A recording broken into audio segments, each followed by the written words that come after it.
Kevork Almassian is a Syrian in exile. He's also the best geopolitical analyst and the host of Syriana Analysis. You won't find a more authentic Syrian than him, and you won't find better analysis, and we're lucky that he joins us now. Kevork, my condolences, if I have not yet paid them to you, for what has happened to your people and your country. The news just breaking is that Donald Trump is refusing to lift the $10 million bounty offered by the American state for the capture of the man who's now running Syria. Now, this poses a question because the also anti-terrorist British government sent its Foreign Office officials to go and break bread with that man.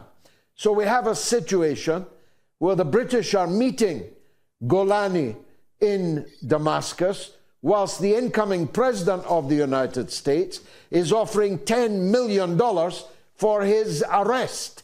Explain if you can. George, what shall I explain seriously? And I'm sure you remember at the early stages of the war when we proved with evidence that the Defense Intelligence Agency of the US sent an investigation to Barack Obama, clearly stating that the driving force behind the insurgency against Assad were clearly the Salafi jihadists and Al-Qaeda elements and the Muslim Brotherhood elements in the country. And we were called Assadists, conspiracy theorists, and freedom haters, and all these labels, right? Now, fast forward today, in 2024, who rules Syria? It's the rebranded Al-Nusra Front, the offshoot of Al-Qaeda in Syria. So our fears came true. However, this is irrelevant in the discussion, in nowadays discussion, because the damage has already been done. And nowadays we see a flow of, let's say, Western diplomats, like Damascus is now the new Mecca, and they're flying to Damascus and meeting with Jolani. Not only the British diplomats, but also the German diplomats. The special envoy of Germany to Syria celebrated last year the death of a Syrian activist who joined ISIS on his official Twitter account. So therefore, all these developments nowadays that we see in Syria, it's not surprising for me at all, but it reveals their masks. It exposes that these diplomats, these governments, they are in the same bed of HTS and Jolani, and they don't mind Jolani leading this so-called transitional period in Syria. But I don't want to make bold now predictions, because last time I made a prediction on your show and I said that I think that Assad will stay in Damascus and he could end up killed like Gaddafi, but I didn't anticipate that he would flee the country, and that was very shameful for him. However, I think that Jolani still has some duties and tasks to execute on the ground, and after that he will become a burden. He will become a burden because once the HTS infiltrates the state institutions, they change the curriculum, and they get a strong grip over the education system and the press and journalism and everything, then they will try to Islamize the country. And I think here some of the regional countries are not going to be happy about it, and especially some of the Arabic countries. So there will be mounting pressure on the Trump administration by the allies of Trump, basically in Saudi Arabia and the UAE, to get rid of Jolani. And Trump then, I suspect that he would get rid of Jolani, but getting rid of personalities doesn't change the outcome, because Jolani could go and another figure will come in his place. Like the Baghdadi has gone, like the Bin Laden has gone, and new personalities will pop up. Now the situation on the ground is that all these factions that were supported by the foreign intelligence, like Turkey, Saudi Arabia, the US, Israel, etc., they have military power to impose their will on the people, and they are the victors. So the people are submitting to the de facto rule of HTS. So some of the people that I know in Syria now, they raise the revolution flag because they're afraid of HTS. And we can see that there are revengeful acts against especially the minorities in Homs and in Latakia. And they can accuse anyone of anything. They say you're a collaborator.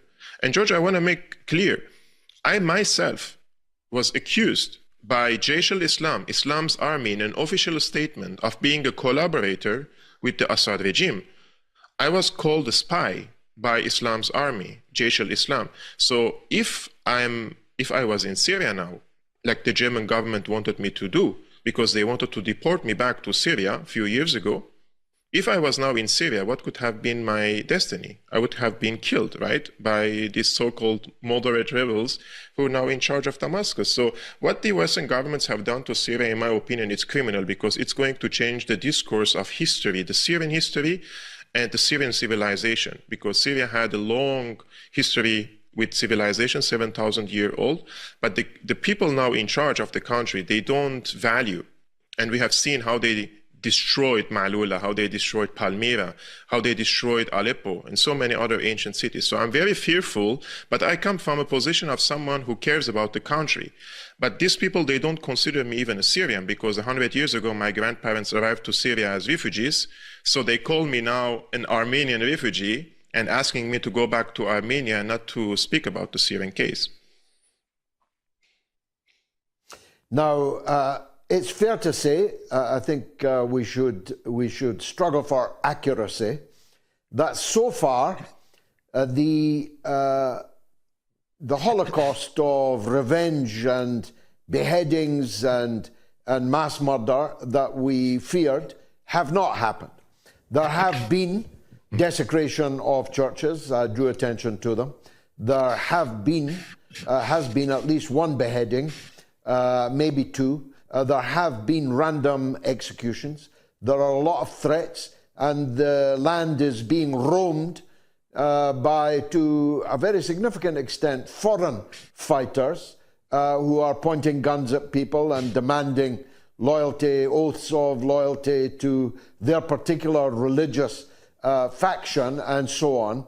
But there has not been the kind of scenes that we became familiar with during earlier stages of the Syria war. Is that because Golani is exercising restraint, in which case might that restraint change? Or is it like that leopard in the zoo in Kathmandu that actually changed its spots?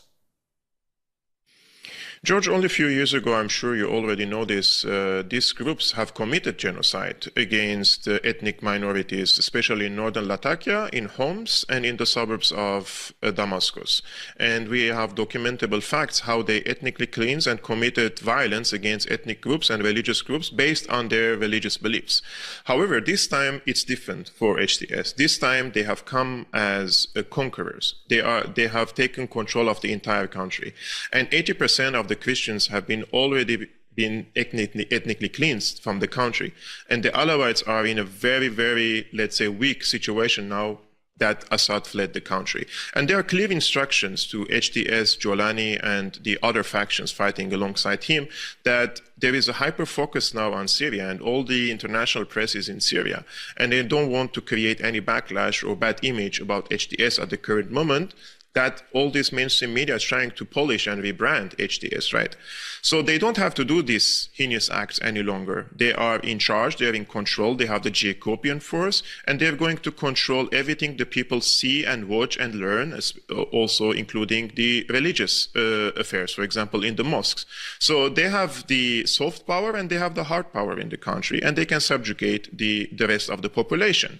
Now, on the long run, when they start imposing, let's say, Taliban-like or Afghanistan-like ruling system on the people, especially trying to persecute women or against some religious minorities, then the people will start feeling like they no longer belong to Syria. So they will migrate. And here comes the role of the so-called progressive liberal NGOs. They say, you come to Lebanon, we give you, like you can apply for resettlement policy, and there are many countries who would receive you.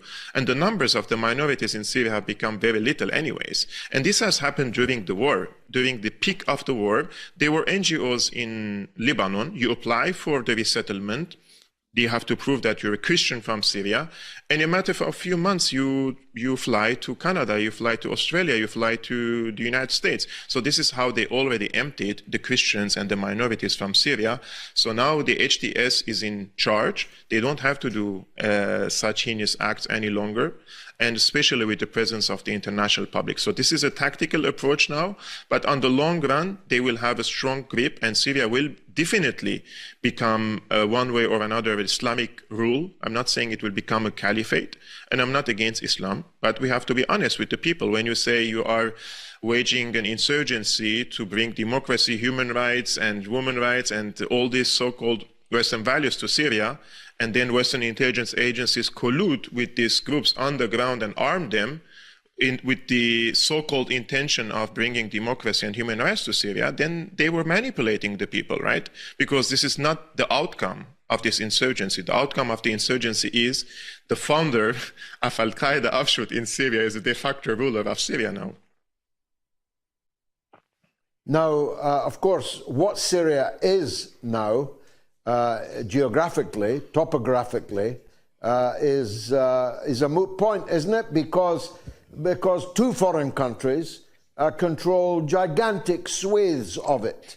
Are they going to disgorge them, or is Israel in Syria for good? Is Turkey in Syria for good?